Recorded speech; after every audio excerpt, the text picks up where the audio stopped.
Hi all, welcome back to Sudha vlog Kannada. ಎಲ್ಲರೂ ಹೇಗಿದ್ದೀರಾ? ಎಲ್ಲರೂ ಚೆನ್ನಾಗಿದ್ದೀರಾ ಅಂದ್ಕೊಂಡಿದ್ದೀನಿ. ಇವತ್ತಿನ ನನ್ನ ಡಯಟ್ ರೊಟೀನ್ ಎಲ್ಲ ಯಾವ ರೀತಿ ಹೋಯಿತು, ಏನು ಇವತ್ತು ನಾನು ಏನೇನು ತೊಗೊಂಡಿದ್ದೀನಿ ಎಲ್ಲ ಈ ವಿಡಿಯೋದಲ್ಲಿ ನಾನು ನಿಮಗೆ ತಿಳಿಸ್ಕೊಡ್ತೀನಿ. ಇವಾಗ ನಾನು ಬೆಳಿಗ್ಗೆ ಬಿಸಿನೀರು ತೊಗೊಳ್ಳೋಣ ಅಂತ ಒಂದು 2 ಗ್ಲಾಸಷ್ಟು ಬಿಸಿನೀರು ತೊಗೊಳ್ಳೋಣ ಅಂತ ನೀರು ಬಿಸಿ ಮಾಡ್ಕೋತಾ ಇದ್ದೀನಿ.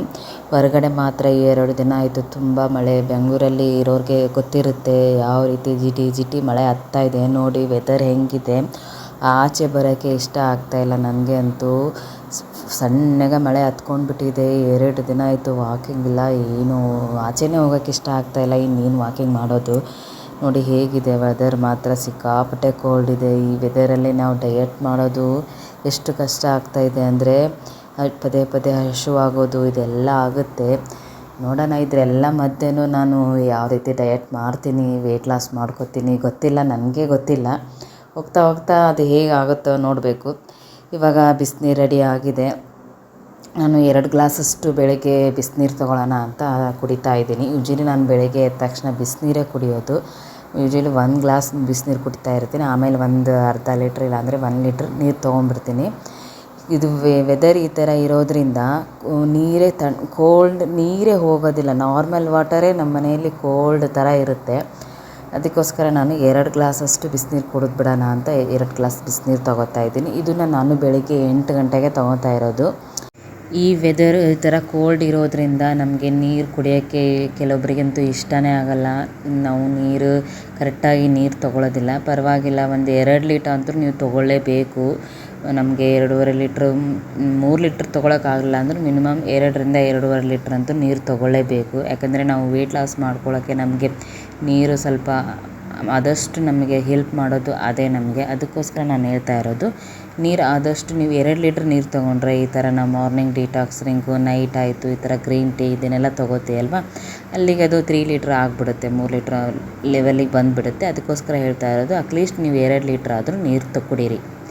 ಇದಾದಮೇಲೆ ನಾನು 9 ಗಂಟೆಗೆ ಡಿಟಾಕ್ಸ್ ಡ್ರಿಂಕ್ ರೆಡಿ ಮಾಡ್ಕೋತಾ ಇದ್ದೀನಿ. ಇವತ್ತಿನ ನನ್ನ ಡಿಟಾಕ್ಸ್ ಡ್ರಿಂಕ್ಸ್ ಬಂದುಬಿಟ್ಟು ನಾನು ಚಿಯಾ ಸೀಡ್ಸ್ ನೆನೆಸಿಟ್ಟಿದ್ದೆ, ಅದನ್ನೇ ಒಂದು ಬಿಸಿನೀರು ಕಾಸ್ಕೊಂಡಿದ್ದೀನಿ. ಅದಕ್ಕೆ 1 ಸ್ಪೂನಷ್ಟು ಚಿಯಾ ಸೀಡ್ಸ್ ಹಾಕ್ಕೊಂಡು ಒಂದು ಅರ್ಧ ಲೆಮನ್ ಹಾಕ್ಕೊಂಡು ಕುಡಿತಾ ಇರೋದು. ಇದೇ ನನ್ನ ಇವತ್ತಿನ ಡಿಟಾಕ್ಸ್ ಡ್ರಿಂಕ್. ಇದು ಕೂಡ ನಮಗೆ ವೆಯ್ಟ್ ಲಾಸ್ ಮಾಡ್ಕೊಳ್ಳೋಕ್ಕೆ ಚಿಯಾ ಸೀಡ್ ಮಾತ್ರ ಹೈ ಫೈಬರ್ ಇರುತ್ತೆ, ಇದರಲ್ಲಿ ತುಂಬ ಹೆಲ್ಪ್ ಮಾಡುತ್ತೆ ಇದು ವೆಯ್ಟ್ ಲಾಸ್ ಮಾಡ್ಕೊಳ್ಳೋಕ್ಕೆ. ಇದು ನೀವು ಕಂಪಲ್ಸರಿ ಡೈಲಿ ಆದರೂ ತೊಗೋಬೋದು, ಇಲ್ಲಾಂದರೆ ನೀವು ವಾರದಲ್ಲಿ 1 ದಿನ 2 ದಿನ ಆದರೂ ತೊಗೋಬೋದು. ಇವತ್ತಿನ ವಿಡಿಯೋದಲ್ಲಿ ನಾನು ಯಾಕೆ ಇಷ್ಟೊಂದು ದಪ್ಪ ಆಗಿದ್ದೆ, ಹಾಗೆ ನನ್ನದು ವೆಯ್ಟ್ ಎಷ್ಟಿತ್ತು ಏನು ಎಲ್ಲನೂ ಈ ವಿಡಿಯೋದಲ್ಲಿ ನಾನು ನಿಮಗೆ ಹೇಳಬೇಕಂತ ಅಂದ್ಕೊಂಡಿದ್ದೀನಿ. ಖಂಡಿತ ವಿಡಿಯೋನ ಎಲ್ಲೂ ಸ್ಕಿಪ್ ಮಾಡದೆ ಎಂಡ್ವರೆಗೂ ನೋಡಿ, ಎಲ್ಲ ಡೀಟೇಲಾಗಿ ನಿಮಗೆ ಗೊತ್ತಾಗುತ್ತೆ. ನಾನು ಬೆಳಿಗ್ಗೆ 11 ಓ ಕ್ಲಾಕಿಗೆ ಬ್ರೇಕ್ಫಾಸ್ಟ್ ಮಾಡ್ತಾಯಿರೋದು. ನಾನು ಇಂಟರ್ಮಿಟಿಂಗ್ ಫಾಸ್ಟಿಂಗಲ್ಲೇ ಇರೋದ್ರಿಂದ ನಾನು 11 ಓ ಕ್ಲಾಕಿಗೆ ಬ್ರೇಕ್ಫಾಸ್ಟ್ ಮಾಡ್ಕೋತೀನಿ. ಇವತ್ತಿನ ನನ್ನ ಬ್ರೇಕ್ಫಾಸ್ಟ್ ಬಂದುಬಿಟ್ಟು ನಾನು ಬೀಟ್ರೂಟು ಮತ್ತು ಆ್ಯಪಲ್ಲು, ಒಂದು ಬನಾನ ತೊಗೊಂಡಿದ್ದೀನಿ, ಸ್ವಲ್ಪ ನೆನೆಸಿರೋ ಬಾದಾಮಿ ತೊಗೊಂಡಿದ್ದೀನಿ. ಇದೆಲ್ಲನೂ ಹಾಕ್ಕೊಂಡು ನಾನು ಸ್ಮೂತಿನ ರೆಡಿ ಮಾಡ್ಕೋತಾ ಇದ್ದೀನಿ. ಇವತ್ತಿನ ನನ್ನ ಬ್ರೇಕ್ಫಾಸ್ಟು ಇದೇ ಆಗಿರುತ್ತೆ. ನಾನು ಬೀಟ್ರೂಟ್ ಸ್ಮೂತಿ ಮಾಡ್ಕೋತಾ ಇದ್ದೀನಿ. ನಾನು ಯಾಕೆ ಇಷ್ಟು ದಪ್ಪ ಆದೆ ಮತ್ತು ನನ್ನ ವೆಯ್ಟ್ ಕೂಡ ಎಷ್ಟಿತ್ತು ಫಸ್ಟಿಗೆ, ಇವಾಗ ನನ್ನ ವೆಯ್ಟ್ ಎಷ್ಟಿದೆ, ನಾನು ಇವಾಗ ಎಷ್ಟು ಸಣ್ಣ ಆಗಿದ್ದೀನಿ, ಆವಾಗ ನಾನು ಎಷ್ಟು ದಪ್ಪ ಇದ್ದೆ ಎಲ್ಲನೂ ಈ ವಿಡಿಯೋದಲ್ಲಿ ನಾನು ನಿಮಗೆ ತಿಳಿಸ್ಕೊಡ್ತೀನಿ. ನಾನು ಫಸ್ಟ್ ದಪ್ಪ ಆಗಿದ್ದು ಅಂದರೆ ನಾನು ಪ್ರೆಗ್ನೆನ್ಸಿಯಲ್ಲಿ ನಾನು ಫಸ್ಟ್ ದಪ್ಪ ಆಗಿದ್ದು. ಅಲ್ಲಿಂದ ನಾನು ಬಾಡಿ ಫುಲ್ ದಪ್ಪ ಆಗ್ತಾ ಅಂತ ಬಂದೆ. ಡೆಲಿವರಿ ಆದಮೇಲೆ ನಾವೇನು ಮಾಡೋಕ್ಕಾಗಲ್ಲ. ಆ ಮೂಮೆಂಟಲ್ಲಿ ನಾವು ಫೀಡಿಂಗ್ ಮಾಡಬೇಕಾಗುತ್ತೆ. 1 ಇಯರ್ 1.5 ಇಯರ್ಸ್ ನಾವು ಫೀಡಿಂಗಲ್ಲೇ ಇರ್ತೀವಲ್ಲ, ಅದಕ್ಕೋಸ್ಕರ ಆ ಮೂಮೆಂಟಲ್ಲಿ ನಾವು ವೆಯ್ಟ್ ಲಾಸ್ ಮಾಡ್ಕೊಳ್ಳೋಕ್ಕಾಗಲ್ಲ. ಹಾಗೆ ಮನೇಲಿ ಚೆನ್ನಾಗಿ ತಿಂದ್ಕೊಂಡು ಮಗುಗೆಲ್ಲ ಫೀಡ್ ಮಾಡ್ತಾ ಇರ್ತೀವಲ್ವ, ಅದಕ್ಕೋಸ್ಕರ ನಾನು ಮತ್ತೆ ತಿರ್ಗಾ ಅದೇ ವೆಯ್ಟಲ್ಲೇ ಇದ್ದೆ. ಸ್ವಲ್ಪ ಡೆಲಿವರಿ ಆದಮೇಲೆ ಒಂದು 2-3 kg ಸಣ್ಣ ಆಗಿರ್ತೀವಿ ಅಷ್ಟೇ. ಬಟ್ ನಮ್ಮದು ಏನು ಫ್ಯಾಟ್ ಬಂದಿರುತ್ತಲ್ವ ಅದು ಕಡಿಮೆ ಆಗಲ್ಲ. ಮತ್ತು ತಿರ್ಗಾ ನಾನು ಏನು ಮಾಡಿದೆ, 1-2 ಇಯರ್ಸ್ ಆದಮೇಲೆ ಫಸ್ಟ್ ಮಗು ಆದಮೇಲೆ 1-2 ಇಯರ್ಸ್ ಆದಮೇಲೆ ನಾನು ತಿರ್ಗಾ ಎಕ್ಸಸೈಸು ಈ ಥರ ಎಲ್ಲ ಮಾಡಿಬಿಟ್ಟು ಸ್ವಲ್ಪ ಸಣ್ಣ ಆದೆ. ಒಂದು 2-3 kg ವೆಯ್ಟ್ ಲಾಸ್ ಮಾಡಿಕೊಂಡೆ. ಬಟ್ ನಾನು ಫಸ್ಟ್ ವೆಯ್ಟ್ ಇದ್ದಿದ್ದು ಬಂದುಬಿಟ್ಟು ನಾನು 74 kgs ಇದ್ದೆ. ನಾನು ಫಸ್ಟ್ ಏನು ಡಯೆಟ್ ಆಯಿತು, ಎಕ್ಸಸೈಸ್ ಆಯಿತು, ಈ ವಾಕಿಂಗ್ ಆಯಿತು, ಯಾವುದು ಮಾಡ್ತಾ ಇರಲಿಲ್ಲ. ಆವಾಗ ನನ್ನದು ಎಕ್ಸಾಕ್ಟ್ ವೆಯ್ಟ್ ಬಂದುಬಿಟ್ಟು 74 kgs ಇತ್ತು. ಸೆಕೆಂಡ್ ಬೇಬಿ ಇನ್ನೂ ಆಗಿದ್ದಿಲ್ಲ ನನಗೆ. ಆವಾಗ ನಾನು ಒಂದು 2-3 kgs ವೆಯ್ಟ್ ಲಾಸ್ ಮಾಡಿಕೊಂಡೆ. ವೆಯ್ಟ್ ಲಾಸ್ ಮಾಡ್ಕೊಂಡು ಸ್ವಲ್ಪ ದಿನದಲ್ಲೇ ನಾನು ತಿರ್ಗಾ ಪ್ರೆಗ್ನೆನ್ಸಿ ಆಗಿಬಿಟ್ಟೆ. ತಿರ್ಗಾ ಪ್ರೆಗ್ನೆನ್ಸಿ ಆದಾಗ ಅವಾಗೆಲ್ಲ ಡಯಟು ಹೋಯ್ತು, ಎಲ್ಲ ವಾಕಿಂಗು ಎಲ್ಲ ಬಂದಾಗ್ಬಿಡ್ತು. ತಿರ್ಗಾ ಮತ್ತೆ ಅದೇ ಊಟ ತಿನ್ನೋದು, ಮಗು ಇದೆ ನೀ ಡಯಟ್ ಮಾಡಬಾರ್ದು, ಅದು ಮಾಡಬಾರ್ದು ಎಲ್ಲ ಹೇಳೋಕ್ಕೆ ಸ್ಟಾರ್ಟ್ ಮಾಡಿದರು. ಮತ್ತು ನಾನು ಅದೇ ಮತ್ತು ನಂದು ತಿರ್ಗಾ ವೆಯ್ಟ್ ಗೇನ್ ಆಗ್ತಾ ಬಂತು. ತಿರ್ಗಾ ಮತ್ತೆ 1 ವರ್ಷ ನಾನು ಫೀಡ್ ಮಾಡುತ್ತಾ ಇರೋದ್ರಿಂದ ನಾನೇನು ಡಯಟ್ ಆಯಿತು, ಎಕ್ಸಸೈಸ್ ಆಯಿತು ಏನೋ ಮಾಡೋಕ್ಕೆ ಹೋಗಲಿಲ್ಲ. ಅದು ಆದಮೇಲೆ ನನ್ನ ಮಗು 1 ವರ್ಷ ಆದಮೇಲೆ ನಾನು ಮತ್ತೆ ಸ್ಟಾರ್ಟ್ ಮಾಡಿದೆ. ನಾನೇ ಓನಾಗಿ ಮಾಡ್ಕೊಂಡು ಬಂದಿರೋದು. ನಾನು ಯಾವುದೇ ಕೋಚು ಗೀಚು ಏನೂ ತೊಗೋಲಿಲ್ಲ. ಫಸ್ಟ್ ಸ್ಟಾರ್ಟಿಂಗೆಲ್ಲ ತುಂಬ ಟ್ರೈ ಮಾಡಿದೆ ನಾನು. ಸಮ್ ಟೈಮ್ ವೆಯ್ಟ್ ಲಾಸ್ ಆಗೋದು, ಸಮ್ ಟೈಮ್ ಗೇನ್ ಆಗೋದು, ಇಲ್ಲಾಂದರೆ ಸ್ಟ್ರಕ್ ಆಗೋದು, ಇದೇ ಥರ ಆಯಿತು. ಸರಿ ಓಕೆ, ಈ ಥರ ಹೆಲ್ದಿ ಫೈಮಿ ಅಂತ ಈ ಥರ ನನಗೆ ಆ್ಯಪ್ ಬಗ್ಗೆ ಸ್ವಲ್ಪ ಗೊತ್ತಾಯಿತು. ಅದರಲ್ಲೇ ಜಾಯ್ನ್ ಆದೆ. ಅದರಲ್ಲೇ ಜಾಯ್ನ್ ಆದಮೇಲೆ ನಾನು ಸುಮಾರು ಒಂದು 4-5 kgs ವೆಯ್ಟ್ ಲಾಸ್ ಮಾಡಿಕೊಂಡೆ. ನಾನು 74 ಇದ್ದಿದ್ದು ನಾನು ಇವಾಗ 70ಗೆ ಬಂದಿದ್ದೆ ನಾನು. ಅದು ಆದಮೇಲೆ ನಾನು ಅಲ್ಲಿಗೆ ಸ್ಟಾಪ್ ಮಾಡಿಬಿಟ್ಟು ನಾನೇ ಓನಾಗಿ ಮಾಡೋಣ ಅಂತ ಇವಾಗ ನಾನೇ ಟ್ರೈ ಮಾಡ್ತಾಯಿದ್ದೀನಿ. ನಾನು ಇದನ್ನು ಏನು ಯೂಟ್ಯೂಬ್ ಚಾನಲ್ ಸ್ಟಾರ್ಟ್ ಮಾಡಿದಾಗ ನಂದು ವೆಯ್ಟ್ ಬಂದುಬಿಟ್ಟು 70 kgs ಇತ್ತು. ಅಲ್ಲಿಂದ ನಾನು 3 months ಚಾಲೆಂಜ್ ತೊಗೊಂಡೆಲ್ವ, ಅಲ್ಲಿಂದ ನಾನು 65 kgs ಬಂದೆ.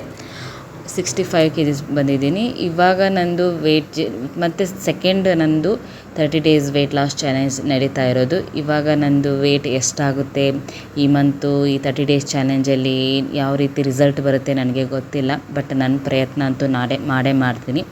ಆಲ್ಮೋಸ್ಟ್ ನಂದು 74 kgs ಇದ್ನಲ್ವ, ನಾನು 74ಇಂದ 75 ಇಷ್ಟು ಒಳಗಡೆ ಇದ್ದೆ ನಾನು. ಅಲ್ಲಿಂದ ಅಂದರೆ ಇಲ್ಲಿವರೆಗೂ ಅಂದರೆ ನಾನು ಒಂದು 10 kgs ವೆಯ್ಟ್ ಲಾಸ್ ಮಾಡ್ಕೊಂಡಿದ್ದೀನಿ. ಅದು ಮಧ್ಯೆ ಗ್ಯಾಪ್ ಮಾಡಿಕೊಂಡು ಕಂಟಿನ್ಯೂ ಆಗಂತೂ ಅಲ್ಲ, ಮಧ್ಯೆ ಸ್ವಲ್ಪ ಗ್ಯಾಪ್ ಆಗಿದೆ. ನೋಡೋಣ ಇವಾಗ ನಂದು ವೆಯ್ಟ್ ಎಷ್ಟಾಗುತ್ತೆ ಮುಂದೆ. ನನ್ನ ಟಾರ್ಗೆಟ್ ಇರೋದು ನಾನು 55 kg ಅಂತೂ ಆಗಬೇಕು. ಇನ್ನೂ ಒಂದು 10 kgs ಅಂತೂ ವೆಯ್ಟ್ ಲಾಸ್ ಮಾಡ್ಕೋಬೇಕು ನಾನು. ನೋಡೋಣ ಅದಕ್ಕೆ 2 months ಟೈಮ್ ತೊಗೊಳುತ್ತೋ ಇಲ್ಲ 3 months ಟೈಮ್ ತೊಗೊಳುತ್ತೋ ಗೊತ್ತಿಲ್ಲ. ಓಕೆ, ಇವಾಗ ಫೈನಲಾಗಿ ನಾನು ದಂಟಿನ ಸೊಪ್ಪು ಬರುತ್ತಲ್ವ, ಅದನ್ನು ಪಲ್ಯ ರೆಡಿ ಮಾಡ್ಕೊತಾ ಇದ್ದೀನಿ. ಸೊಪ್ಪೆಲ್ಲ ಚೆನ್ನಾಗಿ ತೊಳೆದಿಟ್ಕೊಂಡಿದ್ದೆ, ಚೆನ್ನಾಗಿ ಕಟ್ ಮಾಡ್ಕೊಂಡಿದ್ದೀನಿ. ಅದಕ್ಕೆ ನೀವು ನೋಡಿದ್ರಲ್ಲ ವಿಡಿಯೋದಲ್ಲಿ ನಾನು ಏನೇನೆಲ್ಲ ಹಾಕಿದ್ದೀನಿ ಅಂತ. ಇದಕ್ಕೆ ಲಾಸ್ಟಲ್ಲಿ ನಾನು ಹಸಿ ಕೊಬ್ಬರಿನ ತುರಿದ್ಬಿಟ್ಟು ಇಟ್ಕೊಂಡಿದ್ದೆ. ಫ್ರಿಜ್ಜಲ್ಲಿ ಇಟ್ಕೊಂಡ್ಬಿಟ್ಟಿರ್ತೀನಿ ನಾನು. ಒಂದು ಕಾಯಿನ ಚೆನ್ನಾಗಿ ತುರ್ಕೊಂಡು ನಮಗೆ ಇಮಿಡಿಯೇಟಾಗಿ ಏನಾದರೂ ನಾವು ಈ ಥರ ಅಡುಗೆ ಮಾಡುವಾಗ ನಮಗೆ ಬೇಕಾಗುತ್ತೆ ಅಂತ ನಾನು ಫ್ರಿಜ್ಜಲ್ಲೇ ಸ್ಟೋರ್ ಮಾಡಿ ಒಂದು 4 ದಿನಕ್ಕೆ ಆಗೋಷ್ಟು ಇಟ್ಕೊಂಡ್ಬಿಡ್ತೀನಿ ನಾನು ಫ್ರಿಜ್ಜಲ್ಲಿ. ಅದನ್ನೇ ಇವಾಗ ಹಾಕ್ಕೋತಾ ಇದ್ದೀನಿ. ಇವಾಗ ಸೊಪ್ಪೆಲ್ಲ ರೆಡಿ ಆಗಿದೆ. ಸೊಪ್ಪಿನ ಪಲ್ಯ, ದಂಟು ಸೊಪ್ಪಿನ ಪಲ್ಯ ಅದು. ನಾನು ಇದರ ಜೊತೆಗೆ ಜೋಳದ ರೊಟ್ಟಿ ಮಾಡ್ಕೋತಾ ಇದ್ದೀನಿ. ಜೋಳದ ರೊಟ್ಟಿ ತುಂಬ ಜನ ಕೇಳ್ತಾಯಿದ್ರು, ಜೋಳದ ರೊಟ್ಟಿ ಹೇಗೆ ಮಾಡೋದು ವಿಡಿಯೋ ಮಾಡಿ ಹಾಕಿ ಅಂತ. ಟ್ರೈ ಮಾಡ್ತೀನಿ ನಾನು ಆದಷ್ಟು ಸಪ್ರೇಟಾಗಿ ವಿಡಿಯೋ ಮಾಡಿ ಹಾಕೋಕ್ಕೆ. ಇವಾಗ ಲಾಂಗ್ ಆಗಿಬಿಡುತ್ತೆ ಅಂತ ಸ್ವಲ್ಪ ಸ್ಕಿಪ್ ಮಾಡಿದ್ದೀನಿ. ಅಡ್ಜಸ್ಟ್ ಮಾಡ್ಕೊಳ್ಳಿ. ನೋಡಿ, ನಾನು ಸ್ವಲ್ಪ ಹಿಟ್ಟು ತೊಗೊಂಡಿದ್ದೆ. ಇದಕ್ಕೆ ಮೇನ್ ಬೇಕಾಗಿರೋದು ಬಿಸಿನೀರು. ಬಿಸಿ ಕುದೀತಾ ಇರೋ ನೀರೇ ಹಾಕಬೇಕು. ಹಾಕ್ಬಿಟ್ಟು ಅದು ಹಾಕಿದಾಗನೇ ಚೆನ್ನಾಗಿ ಅದು ರೊಟ್ಟಿ ಮಾಡೋಕ್ಕೆ ಬರೋದು, ಚೆನ್ನಾಗಿ ಜಿಗಿ ಬರೋದು. ಅದು ಬಿಸಿನೀರು ಹಾಕಿ ಚೆನ್ನಾಗಿ ಇವಾಗ ನಾದ್ಕೋತಾ ಇದ್ದೀನಿ. ಇದನ್ನು ಸಾಫ್ಟಾಗಿ ನೀವು ಎಷ್ಟು ಚೆನ್ನಾಗಿ ನಾದ್ಕೊತೀರಾ ಅಷ್ಟು ಚೆನ್ನಾಗಿ ಇದು ರೊಟ್ಟಿ ಬರುತ್ತೆ, ಚೆನ್ನಾಗಿರುತ್ತೆ. ನಮ್ಮ ಕಡೆ ಅಂತೂ ಉತ್ತರ ಕರ್ನಾಟಕ ಸೈಡವರು ನಮಗೆ ಜೋಳದ ರೊಟ್ಟಿ ಅಂತೂ ಬೇಕೇ ಬೇಕು. ನಾನು ಬೆಂಗಳೂರಲ್ಲಿದ್ದರೂ ನಾನು ಜೋಳದ ರೊಟ್ಟಿ ಮಾಡ್ತೀನಿ. ನಾವು ಜೋಳದ ರೊಟ್ಟಿ ತೊಗೋತೀವಿ. ಇದು ಇಲ್ಲ ಅಂದರೆ ನಮಗೇನೋ ಒಂಥರ ಮಿಸ್ಸಿಂಗ್ ಅಂತ ಅನ್ನಿಸ್ಬಿಡುತ್ತೆ. ಅದಕ್ಕೋಸ್ಕರ ನಮ್ಮ ಮನೆಯಲ್ಲಿ ನಾವು ವಾರದಲ್ಲಿ ಒಂದು 4-5 ದಿನ ಅಂತೂ ಜೋಳದ ರೊಟ್ಟಿ ಮಾಡ್ತೀವಿ. ಇವಾಗ ನೋಡಿ, ಇದನ್ನು ರೆಡಿ ಮಾಡ್ಕೊಂಡಿದ್ದೀನಿ. ಇವಾಗ ಚೆನ್ನಾಗಿ ನಾದ್ಕೊಂಡಿದ್ದೀನಿ. ಇವಾಗ ರೊಟ್ಟಿ ತಟ್ಕೋತಾ ಇದ್ದೀನಿ. ಇದನ್ನು ಆದಷ್ಟು ನಾವು ಫಸ್ಟ್ ಸ್ಟಾರ್ಟಿಂಗು ಕೈಯಲ್ಲೇ ತಟ್ಕೋತೀವಿ. ಈ ಥರ ಕೈಯಲ್ಲಿ ಒಂದು ಸೈಡ್ ಸಪೋರ್ಟ್ ತೊಗೋತೀವಿ. ಈ ಥರ ಅದು ಕ್ರಾಸ್ ಥರ ಈ ಥರ ಕಟ್ ಥರ ಆಗಬಾರ್ದು ಅಂತ ಒಂದು ಕೈಯಲ್ಲಿ ಸಪೋರ್ಟ್ ತೊಗೊಂಡು ಆಮೇಲೆ ನಾವು ಈ ಥರ ಇದಕ್ಕೆ ನಾವು ಚಪಾತಿ ಕೋಲಿಗೆ ಯಾಕೆ ನಾವು ಪೇಪರ್ ಸುತ್ತೀವಿ ಅಂದರೆ ಅದು ರೊಟ್ಟಿ ಅಂಟ್ಕೊಂಡ್ಬಿಡುತ್ತೆ. ಇದಕ್ಕೆ ಜೋಳದ ರೊಟ್ಟಿಗೆ ಚಪಾತಿ ಮನೆಗೆ ಅಂಟ್ಕೊಂಡ್ಬಿಡುತ್ತಲ್ವ, ಅದಕ್ಕೋಸ್ಕರ ನಾವು ಅದಕ್ಕೆ ಪೇಪರ್ ಹಾಳೆ ಹಾಕಿರ್ತೀವಿ ಅಂಟ್ಕೋಬಾರ್ದು ಅಂತ. ಇವಾಗ ನೋಡಿ ರೊಟ್ಟಿ ರೆಡಿ ಆಗಿದೆ. ಇದಕ್ಕೆ ಒಂದು ಸೈಡ್ ನೀರು ಹಚ್ಚಬೇಕು. ಇಲ್ಲ ಅಂದರೆ ಇದು ರೊಟ್ಟಿ ಚೆನ್ನಾಗಿ ಬೇಯಲ್ಲ. ಇದು ಜೋಳದ ರೊಟ್ಟಿ ಅಂದ್ರೇ ಹೀಗೆ. ನೀವು ಯಾವುದೇ ರಾಗಿ ರೊಟ್ಟಿ ಆದರೂ ಮಾಡಿ, ಜೋಳದ ರೊಟ್ಟಿ ಆದರೂ ಮಾಡಿ, ಒಂದು ಸೈಡ್ ಮಾತ್ರ ನೀರು ಹಚ್ಚಲೇಬೇಕು. ಇವಾಗ ನಾನು ಇನ್ನೊಂದು ರೊಟ್ಟಿ ಮಾಡ್ಕೋತಾ ಇದ್ದೀನಿ. ಅದನ್ನು ಚೆನ್ನಾಗಿ ಒಂದು ಸೈಡ್ ಬೇಯಿಸ್ಕೊಳ್ಳಿ, ಚೆನ್ನಾಗಿರುತ್ತೆ. ಜೋಳದ ರೊಟ್ಟಿ ಮಾತ್ರ ಸಖತ್ತಾಗಿರುತ್ತೆ. ನಾವು ಇದಕ್ಕೆ ತುಂಬ ಜನ ಅಂತಾರೆ ಇದು ಸಪ್ಪೆ ಇರುತ್ತೆ, ಇದಕ್ಕೆ ಚೆನ್ನಾಗಿ ಉಪ್ಪು ಖಾರ ಆಗಿರೋ ಪಲ್ಯ ಬೇಕು ಅಂತ. ಆ ಥರ ಏನೂ ಇಲ್ಲ. ನಮಗೆ ಮಾಮೂಲಿ ಡೈಲಿ ತಿಂದು ಅಭ್ಯಾಸ. ಉಪ್ಪು ಖಾರವಾಗಿರಬೇಕು ಅಂತಲೇ ಏನೂ ಇಲ್ಲ. ನಾವು ಮನೇಲಿ ಯಾವ ರೀತಿ ಮಾಡ್ಕೊಂಡು ತಿಂತೀವೋ ಅದ್ರ ಮೇಲೆ ಡಿಪೆಂಡ್ ಆಗಿರುತ್ತೆ. ಇವಾಗ ನೋಡಿ ನಾನು ಒಂದು ರೊಟ್ಟಿ ತೊಗೊಂಡಿದ್ದೀನಿ, ಯಾಕೆಂದರೆ ಸ್ವಲ್ಪ ಇದು ಮೀಡಿಯಮ್ ಸೈಜಲ್ಲಿದೆ ರೊಟ್ಟಿ, ಜಾಸ್ತಿ ತೆಳ್ಳಗೂ ಇಲ್ಲ ಜಾಸ್ತಿ ದಪ್ಪಗೂ ಇಲ್ಲ. ಸ್ವಲ್ಪ ನಾನು 2 ರೊಟ್ಟಿ ಮಾಡ್ಕೊಳ್ಳೋದನ್ನು ಒಂದೇ ರೊಟ್ಟಿ ಮಾಡ್ಕೊಂಡಿದ್ದೀನಿ. ನಾನು ಈ ಥರ ಮುರ್ಕೊಂಡು ತಿಂದೆ ನಮಗೆ ಅಭ್ಯಾಸ. ನಾವು ಹಾಗೆ ರೊಟ್ಟಿನ ಫೋಲ್ಡ್ ಮಾಡ್ಕೊಂಡು ತಿನ್ನೋಕ್ಕಿಂತ ನಮಗೆ ಈ ಥರ ಪೀಸ್ ಮಾಡ್ಕೊಂಡು ತಿಂದು ಅಭ್ಯಾಸ ಇರೋದ್ರಿಂದ ನಾನು ಒಂದು ರೊಟ್ಟಿ ತೊಗೊಂಡಿದ್ದೀನಿ, ಅದನ್ನು ಸ್ವಲ್ಪ ಸಣ್ಣಗೆ ಪೀಸ್ ಮಾಡ್ಕೊಂಡು ಇಟ್ಕೊಂಡಿದ್ದೀನಿ. ಇದಕ್ಕೆ ನಾನು ಆಲ್ರೆಡಿ ಏನು ದಂಟು ಸೊಪ್ಪಿನ ಪಲ್ಯ ಮಾಡ್ಕೊಂಡಿದ್ನಲ್ಲ ಅದನ್ನು ಕೂಡ ಇವಾಗ ತೊಗೋತಾ ಇದ್ದೀನಿ. ಇಷ್ಟೇ ಇವತ್ತಿನ ನನ್ನ ಮಧ್ಯಾಹ್ನದ ಊಟ. ನಾನು ಲಂಚ್ ಇದೇ ತೊಗೊಂಡಿರೋದು. ನಾನು ಇದನ್ನು 1:30ಗೆ 2 ಗಂಟೆ ಒಳಗಡೆ ತೊಗೊಂಡಿದ್ದೀನಿ. ಚೆನ್ನಾಗಿದೆ, ಸಖತ್ತಾಗಿತ್ತು ಮಾತ್ರ. ಸೊಪ್ಪಿನ ಪಲ್ಯ ಅಂತೂ ತುಂಬ ಚೆನ್ನಾಗಿತ್ತು, ನನಗೆ ಅಂತೂ ತುಂಬ ಟೇಸ್ಟಿಯಾಗಿ ಸಖತ್ತಾಗಿತ್ತು. ಹಾಗೆ ತಿಂದುಬಿಡೋಣ ಅನ್ನಿಸ್ತಾ ಇತ್ತು, ಆ ಥರ ಇತ್ತು ಪಲ್ಯ. ನೀವು ಕೂಡ ಟ್ರೈ ಮಾಡಿ ಮನೇಲಿ ಹೇಗಿದೆ ಅಂತ ಹೇಳಿ. ಚೆನ್ನಾಗಿತ್ತು, ಮಕ್ಕಳು ಕೂಡ ಇಷ್ಟಪಡ್ತಾರೆ ಈ ಥರ ನಾವು ಸಣ್ಣ ಕಟ್ ಮಾಡಿ ಬೇಯಿಸಿ ಕೊಟ್ಟಾಗ ಚೆನ್ನಾಗಿರುತ್ತೆ. ಇದು ಇವತ್ತಿನ ನನ್ನ ಲಂಚ್ ಆಗಿರುತ್ತೆ. ನಾನು ಇದನ್ನು 1:30-2 ಗಂಟೆ ಒಳಗಡೆ ತೊಗೊಂಡಿರೋದು. ನಿಮಗೆ ತೋರಿಸ್ತಾ ಇದ್ದೀನಿ ನೋಡಿ, ನಾನು ಫೋಟೋ ಸ್ಕ್ರೀನ್ ಮೇಲೆ ನಾನು ಫೋಟೋ ಹಾಕಿದ್ದೀನಿ. ನಾನು ಫಸ್ಟ್ ವೇಟ್ ಇದು ನನ್ನ 74 kg ಇದ್ದಿದ್ದು, ಇದು ನನ್ನದು ವೇಟು. ನನ್ನ ಮಗು ಆದಮೇಲೆ ಸೆಕೆಂಡ್ ಮಗು ಆದಮೇಲೆ ತೆಗೆದಿರೋ ಫೋಟೋ ಅದು. ಆವಾಗ ನಾನು ಅಷ್ಟು ದಪ್ಪ ಇದ್ದೆ. ಸೀರೆ ಉಟ್ಕೊಂಡಾಗಂತೂ ನಾವು ಯೂಶ್ವಲಿ ಸಖತ್ತಾಗಿ ದಪ್ಪ ಕಂಡೇ ಕಾಣ್ತೀವಿ, ಏನು ಮಾಡೋಕ್ಕಾಗಲ್ಲ, ದಪ್ಪ ಇರ್ತೀವಿ ಅಲ್ವಾ. ಅದಕ್ಕೂ ನನಗೆ ಸೀರೆ ಉಟ್ಕೊಳ್ಳೋದಂದರೆ ತುಂಬ ಇಷ್ಟ. ಅದಕ್ಕೋಸ್ಕರ ಆದರೂ ನಾನು ಸಣ್ಣ ಆಗಬೇಕು ಅಂತ ನಾನು ಸಣ್ಣ ಆಗ್ತಾಯಿದ್ದೀನಿ. ನೋಡೋಣ, ಗೊತ್ತಿಲ್ಲ ಎಷ್ಟು ನಾನು ರೀಚ್ ಆಗ್ತೀನಿ, ಎಷ್ಟು ದಿನಕ್ಕೆ ರೀಚ್ ಆಗ್ತೀನಿ, ಎಷ್ಟು ತಿಂಗಳ ತಗೋತೀನಿ, ಟೈಮಿಂಗ್ ಗೊತ್ತಿಲ್ಲ. ಬಟ್ ನನ್ನ ಪ್ರಯತ್ನ ಅಂತೂ ನಾನು ಮಾಡೇ ಮಾಡ್ತೀನಿ. ನೀವೆಲ್ಲರೂ ನನಗೆ ಇದೇ ಥರ ಸಪೋರ್ಟ್ ಮಾಡಿ. ಖಂಡಿತ ನನಗೆ ವೆಯ್ಟ್ ಲಾಸ್ ಮಾಡ್ಕೋಬೇಕು ಅಂತ ನನಗೆ ಒಂಥರ ಖುಷಿ ಜೋಶ್ ಬರುತ್ತೆ. ನಾನು ಮಧ್ಯಾಹ್ನ ಊಟ ಆದಮೇಲೆ ಸಾಯಂಕಾಲ ಬ್ಲ್ಯಾಕ್ ಕಾಫಿ ತೊಗೊಂಡಿದ್ದೀನಿ. ಅದನ್ನು ವಿಡಿಯೋ ಮಾಡೋಕ್ಕಾಗಲಿಲ್ಲ, ಹಾಗೆ ಬ್ಲ್ಯಾಕ್ ಕಾಫಿ ಕುಡಿದ್ಬಿಟ್ಟಿದ್ದೀನಿ ಆಲ್ರೆಡಿ.